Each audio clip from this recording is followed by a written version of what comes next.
구조대입니다. SOS 라파 구조대는 이런 뜻이에요. SOS는 따따따따따 구해주세요 라고 하는 구조 신호입니다. 구해주세요. 여기 지금 사람이 다쳤어요. 여기 지금 위험에 빠졌어요. 구해주세요. 라가 이게 SOS라면 라파는 뭐냐면 성경에 나오는 여호와 라파, 즉 회복하다, 온전하게 하다, 치료하다 라는 뜻의 구약에 쓰인 히브리어가 바로 라파입니다. 그래서 여호와 라파, 하나님을 우리가 의지하는 시간이 바로 라파 구조대인데요. 같이 한번 보겠습니다. 우리가 학교 다니는 게 힘들어요. 왜 힘들까요? 공부가 힘든 게 아니에요. 이제는 관계가 힘들어졌어요. 더 힘이 있는 아이들이 힘 없는 아이들을 누르고, 돈 있는 사람이 돈 없는 사람을 누르고, 이제는 학교가, 직장이, 가정이 이제는 아파하는 시대가 되었다. 그리고 이 땅이 아파해요. 지구가 아파하고 환경이 아파하고 살아가는 모든 환경이 마음도 올 수가 없죠.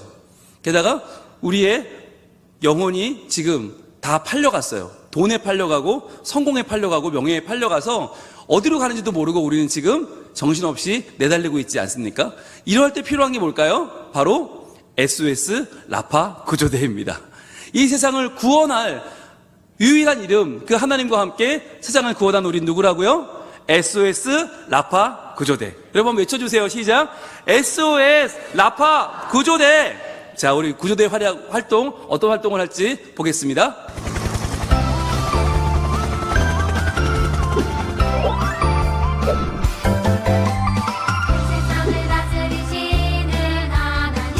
마라의 스물 이야기도 나오고요.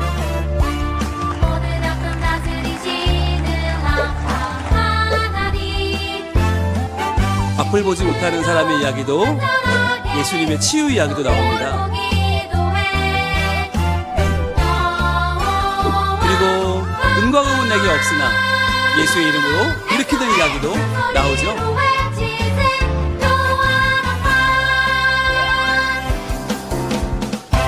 박수 주세요. 네. 자, 기획 의도입니다. 그러면 왜 여호와 라파인가? 성경이 말하는 치유는요, 병을 고치는 게 아닙니다. 감기 걸린 사람 낫게 하고, 목발 짚고 온 사람 목발을 놓고, 여러분 이것만이 라파가 아니에요. 우리의 생각으로는 옛날 기도원에서 막 정말 몸 아픈 사람들이 모여서 뭐 각혈도 치료하고 막 이랬던 생각이 나잖아요. 그런데 라파의 진짜 의미는 뭐냐면 하나님이 만드신 세상을 온전히 회복하는 것. 그래서 하나님이 왕이 되시는 하나님의 왕권이 회복되는 것을 성경은 라파라고 말해요. 그러니까 병이 낫는 건 당연한 거고, 병만 낫는 것이 아니라 잘못된 우리의 욕심과 비뚤어지고 왜곡된 세상이 바로잡히는 것. 그래서 여호와 라파의 제일 먼저 첫째는 창조입니다. 하나님은 천지창조를 통해서 무에서 유를, 혼돈에서 질서를 창조하셨죠. 그리고 사람들이 죄가 점점점 많아지니까 대홍수로 싹 밀어버려요. 이것도 하나님의 라파예요. 그리고 제일 중요한 라파는 하나님의 말씀을 주시는 것입니다. 그래서 이 말씀으로 우리의 인생이 어떻게 살아야 될지를 분명히 알게 하시는 그것이 바로 하나님의 라파예요. 자, 그렇다면 여호와 라파 하나님의 치유의 범위는 어디까지냐? 우리의 육체적인 치유 물론이죠. 플러스 영적인 질병과 재앙, 저주와 징벌로부터의 하나님의 자녀를 치유하시고 전 인격적으로 회복시키신다. 그래서 이제는 개인적인 차원을 넘어서 공동체로, 민족과 국가를 넘어서 온 열방으로 하나님은 치료하신다는 거예요. 그래서 성경에 보시면 요셉과 형제들 이야기는 대표적인데, 야곱의 12아들 지네끼리 싸웠어요. 한 집안 이야기예요. 그런데 그 개인과 집안의 이야기가 어떻게 돼요? 나중에 전 애굽을 구하고 전 이스라엘과 팔레스틴을 구하는 하나님의 구원 계획으로 나타나요. 이게 하나님의 라파예요. 우리가 한 개인이 살아가는 것 같지만 하나님은 그 개인을 치료하심으로 그 가정을 회복시키시고 그 지역과 그 직장과 교회와 사회를 하나님은 고치신다. 그래서 나 하나 고침받는 건 너무너무 중요한 일인 거예요. 이번 3주의 시간 동안 우리가 모두 하나님께 꼭 치유받기를 소원합니다. 아멘. 여러분의 아픈 몸과 마음이 치료받기를 소원합니다. 우리의 삶의 목표가 회복되기를 소망합니다. 아멘. 너무 중요한 거예요. 그래서 하나님은 바빌론 포로 그들을 귀환시키기 위해서, 여러분 망한 나라가 회복되는 게 너무너무 어려운 일인데 전 세계의 열강들을 움직이셔서 하나님은 아수르와 바벨론과 페르시아를 움직이셔서 그 백성을 돌아오게 하십니다. 왜요? 예배하게 하기 위해서. 제일 먼저 회복한 것이 성전이고 성벽이었습니다. 왜냐하면 하나님께 예배하기 위해. 여러분, 이게 라파의 핵심이에요. 자, 라파의 핵심 뭐라고요? 예배. 하나님 앞에 예배하기 위해서 하나님은 라파, 우리를 구원하신다. 그래서 성서학습이 세 과가 있는데, 이 과 가운데 오늘 첫 번째 과, 바로 1과 SOS 라파 구조대 하나님과 함께 렛츠고. 주요 개념은 진정한 치유자는 오직 하나님 한 분이십니다. 이 내용을 다뤄보도록 하겠습니다. 자, 오늘 1과 제목 같이 읽어볼게요. 시작. SOS 라파 구조대 하나님과 함께 렛츠고 입니다. 자, 치유하시는 분 하나님, 이런 분이십니다. 자, 여러분, 교재가 있는데 이 교재는 우리 어린이들은 만들어 볼 거예요. 근데 어른들은 일일이 만들어 보기엔 시간이 너무 많이 걸려서 만들 수는 없어요. 그러나 여러분들 말씀을 통해서 배워보도록 하겠습니다. 자, 1과 주제 말씀 출애굽기 15장 26절입니다. 시작. 이르시되 너희가 너희 하나님 나 여호와의 말을 들어 순종하고 내가 보기에 의를 행하며 내 계명에 귀를 기울이며 내 모든 규례를 지키면 내가 애굽 사람에게 내린 모든 질병 중 하나도 너희에게 내리지 아니하리니 나는 너희를 치료하는 여호와임이라. 아멘. 자, 여기서 우리가 마음을 쓰는 부분은 여기잖아요. 나는 너희를 치료하는 여호와임이라. 우린 여기에 마음을 다 쏟아요. 그래서 하나님 고쳐주세요. 병 고쳤을 때만 이 말씀을 좋아해요. 내가 빨리 치료받아야 되니까. 그런데 여러분, 라파는 치료만을 말하는 게 아니다라고 했어요. 하나님 라파의 핵심은 어디냐? 바로 앞이에요. 자, 너희가 너희 하나님 나 여호와의 말을, 내가 한 말, 내 말씀을 들어서 순종하고 내가 보기에 의를 행하며 내 계명에 귀를 기울이며 내 모든 규례를 지키면, 그러면 내가 애굽에 내린 그 어떤 질병 중 하나도 너희에게는 내리지 않겠다는 거예요. 그러니까 중요한 건 질병이 아니고 치료가 아니고 중요한 건 하나님의 말씀, 하나님의 왕 되심을 우리가 얼마나 순종하느냐. 그래서 우리는 이렇게 질문할 수 있어야 돼요. 하나님은 왜 우리의 아픔을 고쳐주시나요? 라고 아이들이 물어본다면 뭐라고 해야 될까요? 이렇게 답하시면 될 것 같아요. 시작. 우리가 하나님의 백성으로서 말씀대로 순종하고 의와 규례를 행하는 자랑스러운 참 자녀가 되게 하시려고. 아멘. 그래서 하나님 우리를 치료하신다. 우리를 치유하시는 이유는 뭐냐면 하나님의 말씀을 순종하고 신뢰하게 하기 위해서. 그래서 참 자녀는요, 자발적으로 부모의 말을 듣잖아요. 그렇게 우리가 하나님 말씀을 따라 살게 하려고 이렇게 하신다는 거예요. 자, 우리 출애굽기 15장의 이야기를 한번 만나보겠습니다. 자, 홍해에 큰 물이 갈라지고 기적이 일어났습니다. 와, 백성들이 구원을 받았어요. 그런데 3일 만에 그들은 말도 못하는 갈증에 빠지고 맙니다. 물 때문에 좋았는데 물 때문에 그들은 하나님을 지금 원망하고 있어요. 사흘이나 못 마셨다고 어떻게 할 거야? 자, 근데 여기 샘이 있어. 와, 샘이에요. 물이에요. 모두 정신없이 빠져들어서 물을 먹었는데 보니까 쓴물이에요. 아, 퇴퇴퇴, 이거 먹지 마세요. 여러분, 쓰다는 말과 짜다는 말이 히브리어에 비슷하답니다. 이 물, 짠 물, 쓴 물, 이 물이 무슨 물일까? 여러분 한번 생각해 보세요. 자, 그래서 사람들이 다 먹지 마세요 하면서 원망하기 시작하죠. 모세, 이게 다 당신 책임이에요. 어떻게 할 거야? 라고 원망합니다. 그런데 모세는 어떻게 합니까? 하나님 앞에 부르짖어요. 하나님, 저희를 고쳐주십시오. 여러분, 이것이 우리 인생의 쓴물을 만났을 때 가장 큰 차이예요.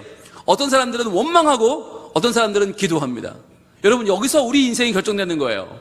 인생의 쓴물이 만났을 그 자리에서 원망하는 사람은 그대로 인생이 그 쓴물과 함께 끝날 것이고, 그러나 거기서 무릎 꿇고 기도하는 자에게 하나님은 그 쓴물을 통해서 역사하실 줄 믿습니다. 하나님이 그에게 한 나무를 보여주셨어요. 그 나무를 던졌더니 어떻게 됐어요? 그 쓴물이 단물이 된 거예요. 너무너무 놀랍죠?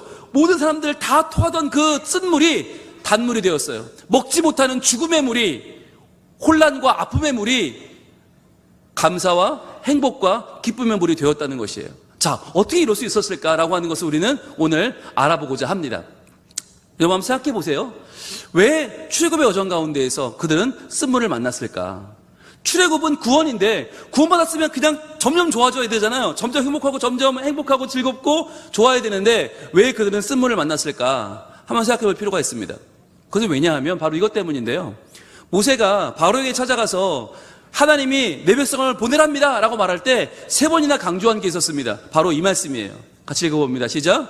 우리가 우리 하나님 여호와께 제사를 드리려 하오니 사흘길쯤 광야로 가도록 허락하소서. 자, 이거였어요.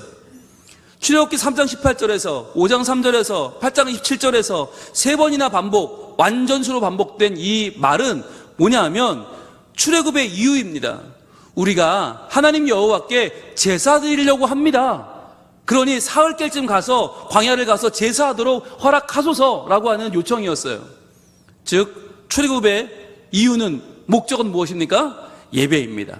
하나님 앞에 예배하는 것이 목적이었어요. 그런데 실상은 어땠나? 그 사흘길쯤 가서 예배한다고 그렇게 여러 번 얘기했는데 실제로 사흘 후에 어떤 일이 벌어졌냐면 이런 일이 벌어진 거예요. 같이 읽습니다. 시작. 모세가 홍해에서 이스라엘을 인도하며 그들이 나와서 수르 광야로 들어가서 거기서 사흘길을 걸었으나 물을 얻지 못하고. 자, 똑같이 사흘길을 걸었는데, 사흘길을 걸은 다음에 예배 드려야 되는데 그들이 한 것은 예배가 아니라 뭐였어요? 물을 찾는 거였어요. 즉 그들은 처음에는 제사가 목적이고 예배가 목적이었지만 정작 출애굽을 한 다음에 그들은 더 나은 삶을 추구하게 된 거죠. 더 좋은 걸 먹고 더 풍성한 물을 마시고 더 좋은 환경을 그들은 원했던 것입니다. 여러분, 그런데요, 구원은 더 나은 환경이 되는 게 아닙니다. 구원은 이전보다 더 맛있는 거 먹고 더 월급이 많아지는 게 아닙니다. 구원은 하나님과 함께 하는 것입니다. 하나님 없이 살던 우리가, 세상에 종살이 하던 우리가 하나님 나라의 왕자와 공주가 되어서 하나님과 함께 동행하는 것이 구원입니다. 그래서 이들은 그 사흘길을 가서 예배한 게 아니라 물을 찾아다녔던 것입니다. 놀라운 건 그들이 사흘 전에 뭘 봤어요? 홍해가 갈라지는 어마어마한 기적을 봤죠. 그런데도 그들은 홍해를 가르시는 하나님의 능력과 영광을 바로 눈앞에서 경험하고 큰 승리를 거두었지만, 그러나 중요한 거, 하나님을 전심으로 높이며 예배하지 않고 도리어 마치 내가 내 인생의 주인인 양, 내가 나를 인도하는 듯 착각하고 교만에 빠져버렸던 것입니다. 자, 그렇게 되었을 때 어떤 일이 벌어졌어요? 우리는 언제든 다시 내 인생의 쓴물 같은 인생으로 다시 돌아갈 수 있다는 것을 보여주는 사건이 바로 이 마라의 쓴물 사건인 것입니다. 여러분, 구원받았지만 우리는 언제든지 쓴물을 만날 수 있어요. 왜냐하면 내가 누구기 때문에 내가 아직은 쓴물일 수 있거든요. 아직 내가 하나님 앞에 정돈되지 않은, 아직 말씀으로 내가 하나님 앞에 드려지지 않은 자라면 여러분, 우리는 쓴물을 얻는지 만날 수 있다는 거예요. 그럼 어떻게 하면 좋을까? 이 마라에서 우리가 그 교훈을 찾기를 원합니다. 여러분, 마라의 비밀을 혹시 아십니까? 지금 이 보시는 이 우물이 마라입니다. 그런데 우리는 마라라고 하면 어떻게 쓴물이 단물이 되었지? 라고 하는데 초점을 맞춰요. 이거 무슨 마술이야? 뭘 탔길래 그래? 그런데 여러분, 더 궁금해야 될 게 있어요. 그건 뭐냐면 왜 거기 쓴물이 나는 우물이 있었을까라고 하는 거예요. 왜 그 우물은 쓴물이 나는 물이었을까? 이걸 궁금해 하셔야 돼요.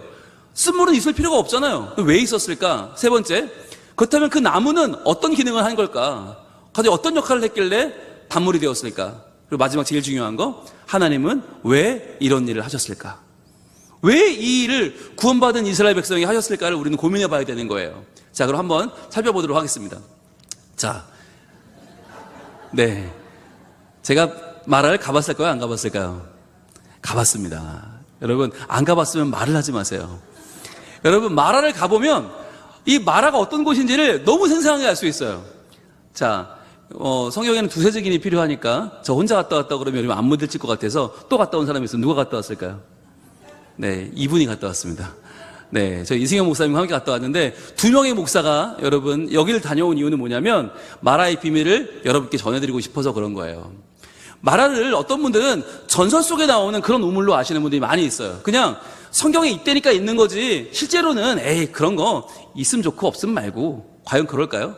여러분, 이 우물은요, 밑에 지금 물이 보이시죠? 실제로 사용하는 우물입니다. 실제로 지금 베두인들이 여기서 물을 떠먹어요. 지금 한쪽이 지금 이렇게 열려 있잖아요. 왜 열려 있을까요? 조심스럽게 열로 두레박을 넣어서 물을 떠다 먹는 거예요. 지금도. 그런데 쓴물이라면서요. 말하는 쓴물인데 어떻게 먹어요? 어떻게 먹을까요? 어떻게 먹을까요? 여러분들, 지금도 두레박을 내리면 맑은 물이 올라오는 이 마라. 그런데 왜 이스라엘 백성들은 이게 쓴물이었을까? 이걸 잘 한번 생각해 보셔야 돼요. 왜 누구에게는 단물이고 누구에게는 쓴물이 되었을까? 보세요. 이게 지금 마라에서 찍은 사진인데 제 바로 뒤로 뭐가 있냐면 바닷가가 있습니다. 마라는 바다에서 매우 가깝습니다. 마치 해수욕장에 딸려있는 샤워장처럼 생겼어요. 해수욕장에 딸려있는 샘이에요. 그러니까 그 샘 깊이에는 뭐가 들었을까? 생각해 볼 필요가 있겠죠. 네, 그 쓴물, 그 짠물이 뭐였을까 생각해 볼 필요가 있겠죠. 여러분 지도도 보시면 이렇게 죽은데 마라와 엘림을 표시해 놨는데 둘 다 아주 극해변이에요. 극해변, 바닷가예요. 마라와 엘림은 바닷가다. 그렇다면 저기 무슨 물이 들어있었을까 생각해 볼 필요가 있고요. 한번 보시겠어요? 이게 지금 마라예요, 여러분. 마라가 엄청나게 큽니다. 마라가 그냥 동네 우물이 아니고요. 실제로 엄청나게 커요. 그런데 그 뒤로 뭐가 있어요? 종려 나무가 있어요. 예, 저희도 종려 나무를 배경으로 찍었는데, 그렇다면 종려 나무가 뭐길래 저게 한약재도 아닌데 저걸 넣는다고 물이 달아질까? 과연 저 나무는 뭘까? 한번 여러분 궁금증을 가지고 보도록 하겠습니다. 자, 마라의 구조를 한번 보시면요. 맨 위는 저렇게 입구가 열려 있고요. 그 밑으로 물인데, 아까 말씀드렸죠? 바닷가라고. 바닷가기 때문에 이 깊은 심해에는 바닷물이 들어있어요. 바닷물이 밀려 들어와서 그 밑에 지금 바닷물이 있는 거예요. 자, 바닷물이 있고 그 위에는 어떤 물이 있나? 비중이 작은 지하수가, 민물이 위에 올라와 있어요. 그러니까 밑에는 비중이 무거운 바닷물이고 중간에는 비중이 작은 지하수가 있어요. 그러니까 베두인들은 어떻게 먹을까요? 조 열린 쪽으로 조심스럽게 두레박을 내립니다. 그리고 그걸 떠먹죠. 떠먹으면 어떻게 될까요? 단물인 거예요. 아주 맛있는 물. 그런데 이 물을 이스라엘 백성은 어떻게 했어요? 네, 사흘을 못 먹은 이스라엘 사람들 수십만 명이 일제히 뛰어들었단 말이에요. 야, 물이다! 그러고 뛰어들었어. 어떻게 됐을까? 붕덩 탕탕 어떻게 됐을까요? 네, 온통 헤집어 놓은 거죠. 그래서 이제 저 바닷물과 민물의 저 경계가 없어져 버린 것입니다. 혼란해질 거죠. 여러분, 이게 포인트예요. 경계가 무너져 버리면, 하나님이 정하신 경계가 무너지면 온통 다 쓴물이 되는 거예요. 여러분, 쓴물과 단물이 섞이면 단물이 되지 않아요. 쓴물이 되어버립니다. 온통 바닷물이 다 되어버리죠. 그걸 먹으니까 어때요? 그걸 먹으면 도저히 견딜 수 없는, 다 구토를 할 수밖에 없는 쓴물이 되는 거죠. 즉, 경계가 무너진 곳에 우리의 삶은 쓴물이 되어버린다. 자, 그래서 그때 하나님께서는 한 나무를 가리키십니다. 그래서 그 나무를, 종려나무 가지를 꺾어요. 그런 다음에 마라에 던져요. 그럼 어떻게 되죠? 종려나무가 쭉 내려가다가 이제 시간이 지나면 멈춰요. 왜냐? 시간이 지나면 점점 다시 정화되는 거예요. 바닷물은 다시 밑으로 가라앉고 위에 있는 지하수가 떠오릅니다. 그러면 나무까지는 어디서 멈추는가? 바로 바닷물 위에 멈춰요. 무거운 바닷물보다는 뜨고 가벼운 지하수보다는 가라앉고 중간에 딱 놓이게 돼요. 자, 그러면 그걸 보고 이스라엘 백성들이 어떻게 했을까요? 두레박을 조심스럽게 넣었겠죠.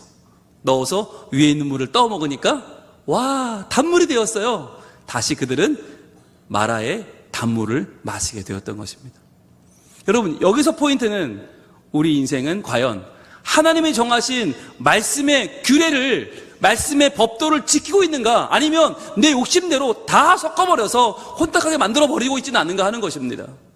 여호와는 나의 목자시니 내게 부족함이 없으리로다 고백하면서도 내가 목자가 되려고 하고, 내가 선악과를 따먹으려고 하고, 내가 주인이 되려고 하는 우리의 본성은 계속해서 단물과 쓴물을 섞어버리고 있지는 않냐는 것이죠.